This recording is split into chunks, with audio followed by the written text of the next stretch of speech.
अस्सलाम वालेकुम। First year mathematics exercise 4.8 start करेंगे।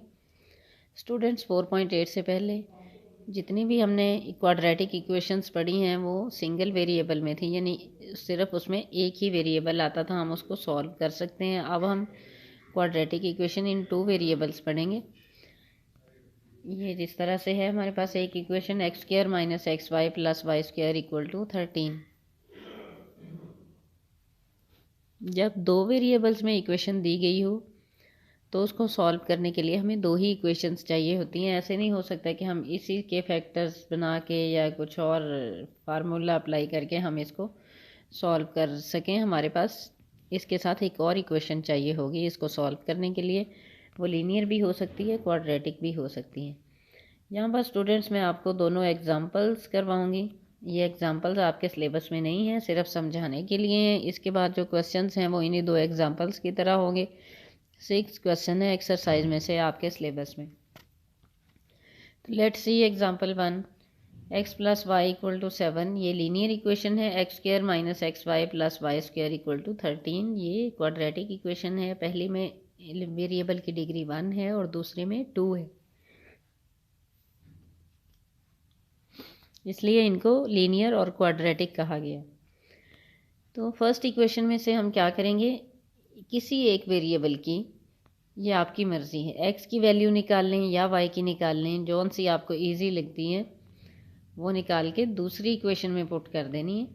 तो फर्स्ट इक्वेशन में से एक्स की वैल्यू हमने निकाल ली है, x equal to 7 minus y हो जाएगा। इसको सेकेंड इक्वेशन में रख दिया है, ये आ जाएगा हमारे पास 7 minus y whole square minus y into 7 minus y plus y square equal to 13। जहाँ जहाँ एक्स आता है सेकेंड इक्वेशन में क्वाड्रेटिक में, वहाँ वहाँ हम एक्स को 7 माइनस वाई रखते जाएंगे। इसके बाद स्क्वायर ओपन कर लिया और इसको टर्म्स को अरेंज कर लिया। ये हमारे पास क्वाड्रेटिक आ गई है, y square minus 7 y plus 12। इसके बाद स्टूडेंट्स हमने इसके फैक्टर्स बना लिए हैं, y की 2 वैल्यूज़ आ गई हैं। यहाँ पर जो y की 2 वैल्यूज़ आनी हैं इनको हमने यहाँ से, इसमें जो हमने x लिया था 7 माइनस वाई, इसमें बारी बारी पुट कर देना। यहाँ से हमारे पास x की वैल्यूज़ आ जाएंगी 2 ही। ये जो 2 x की वैल्यूज़ आएंगी और 2 y की, इनको हम इस तरह से लिख देंगे। यानी जब हमने y को, ये देखें, putting y equal to 3 in 1 we get x equal to 4 and putting y equal to 4 in 1 we get x equal to 3। तो आपने सॉल्यूशन सेट इसका इस फॉर्म में लिखना है, ऑर्डर पेयर्स की फॉर्म में। वहाँ तो इस किस्म का आ जाता था ना कि कुछ वो बस ब्रैकेट में लिख देते थे x की वैल्यूज़। यहाँ पर x और y दोनों की ये आएंगी, पहले x की वैल्यू लिखेंगे ये ऑर्डर पेयर में, बाद में y की लिखेंगे। अब देखें, जो पहले हमने y को 3 पुट करके x की 4 वैल्यू निकाली है, इसको हम लिखेंगे 4 3। और दूसरे नंबर पे y की 4 वैल्यू पुट की है 1 में, x की 3 आई है, इसको लिखेंगे 3 4।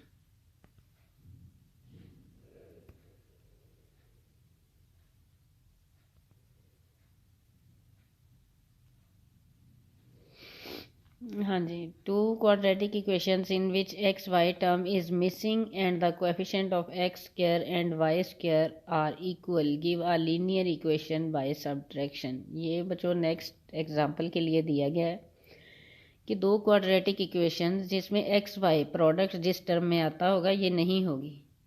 यहाँ पे तो जो हमने किया है, यहाँ पे ये प्रोडक्ट आ रही थी ना, x square minus x y plus y square equal to 13। इस इक्वेशन में एक्स वाई की प्रोडक्ट है।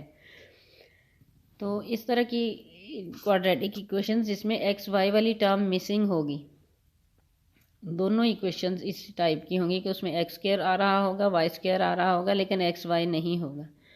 तो ये एक्स स्क्वायर और वाई स्क्वायर के कोएफिशिएंट्स दोनों में अगर सेम हो तो आप क्या कर सकते हैं, उसको सब्ट्रैक्ट करके लीनियर इक्वेशन बना सकते हैं। लेट्स सी कि किस तरह से करना है इसको। एग्जांपल को solve the following equations. X square plus y square plus 4x equal to 1 and x square plus y minus 1 whole square equal to 10। तो अब यहाँ पर देखें स्टूडेंट्स, अगर हम ये सेकंड इक्वेशन में स्क्वायर ओपन भी कर लेते हैं, हमारे पास ये बन जाती है। यहाँ पर ये, इसको हमने इक्वेशन नंबर 1 और 2 का नाम दे दिया। यहाँ पे एक्स वाई की प्रोडक्ट दोनों इक्वेशंस में कहीं भी नहीं आ रही, जब एक्स वाई की प्रोडक्ट नहीं आएगी और उधर से देखें एक्स स्क्वायर और वाई स्क्वायर के कोएफिशिएंट्स इक्वल हैं, तो हम क्या करेंगे, इनको सब्ट्रैक्ट कर देंगे। दोनों को सब्ट्रैक्ट करने के बाद हमारे पास, हमने पहली इक्वेशन में से दूसरी इक्वेशन को सब्ट्रैक्ट कर दिया है। ये हमारे पास आ जाएगा, एक्स स्क्वायर कैंसिल हो जाएगा, वाई स्क्वायर एक दूसरे के साथ कैंसिल हो जाएंगे, 4x + 2y। ये साइन चेंज होते हैं ना जब आप सब्ट्रैक्ट करते हैं। 4x + 2y इक्वल टू, अब दूसरी ये 1 भी उधर जाके 9 हो जाना, 1 - 9, ये -8 आ जाएगा। और 8 को हम -8 को लेफ़्ट साइड पे ले गए, वो +8 हो जाएगा। ये हमारे पास इक्वेशन बन गई। ये देखिए 2x + y + 4 = 0। ये हमारे पास लीनियर इक्वेशन बन गई है एक्स और वाई में। इसको हम इन दोनों इक्वेशंस के साथ बारी बारी जिसके साथ मर्ज़ी सॉल्व कर लें, ये आपकी मर्ज़ी है। यहाँ से हमने, जैसे हमने पहले एग्जांपल में किया है, यहाँ से हम एक्स या वाई की वैल्यू किसी एक की निकाल सकते हैं। यहाँ इन्होंने y की वैल्यू निकाली है, y = -2x - 4, इसलिए कि y के साथ कोई भी वो नंबर जो है कोएफिशिएंट इसका ये 1 है, उधर जाके कोई डिवाइड नहीं करना पड़ेगा। अगर x की निकालते हैं वो हमारे पास आएगी -y - 4/2। ये जो डिनोमिनेटर में 2 आता है, इससे बचने के लिए यहाँ इन्होंने y की निकाल ली है। लेकिन अगर कहीं x और y के दोनों के कोएफिशिएंट 1 के अलावा कोई और हों, तब भी आपने जो भी आए डिनोमिनेटर आ भी जाए, तब भी आपने ये वैल्यू निकाल के दूसरी इक्वेशन में पुट कर देनी है। ये देखें पहली इक्वेशन में रखी है, यहाँ से हमारे पास x की 2 वैल्यूज़ आ गई हैं, -1 और -3। अब इनको इसी में पुट करना है, ये 3 में बारी बारी। -1 पुट करेंगे तो ये हमारे पास y2 आ जाता है, -3 पुट करेंगे, -3 पुट करेंगे तो y2 आएगा, -1 पुट करेंगे तो y -2 आएगा। ये इस तरह से लिख देना है कि x को -3 पुट करने से y की वैल्यू क्या आ रही है। ये हो गया सॉल्यूशन सेट। स्टूडेंट्स, अब मैं आपको इसके क्वेश्चन जो 6 हैं वो सेंड कर देती हूँ। इसके क्वेश्चन नंबर 1, 4 और 6 ये आपने पहली इक्वेशन की तरह करने हैं। 7 भी 1, 4, 6, 7 जैसे हमने ये पहली एग्जांपल की है।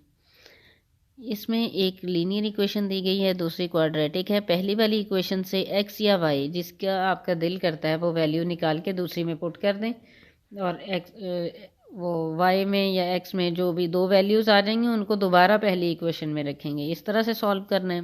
और क्वेश्चन नंबर 9, 10 जो है, इसमें एक्स वाई वाली टर्म नहीं आ रही, एक्स स्क्वायर और वाई स्क्वायर के कोएफिशिएंट्स भी सेम है, तो आपने इनको एग्जाम्पल 2 की तरह सॉल्व करना है।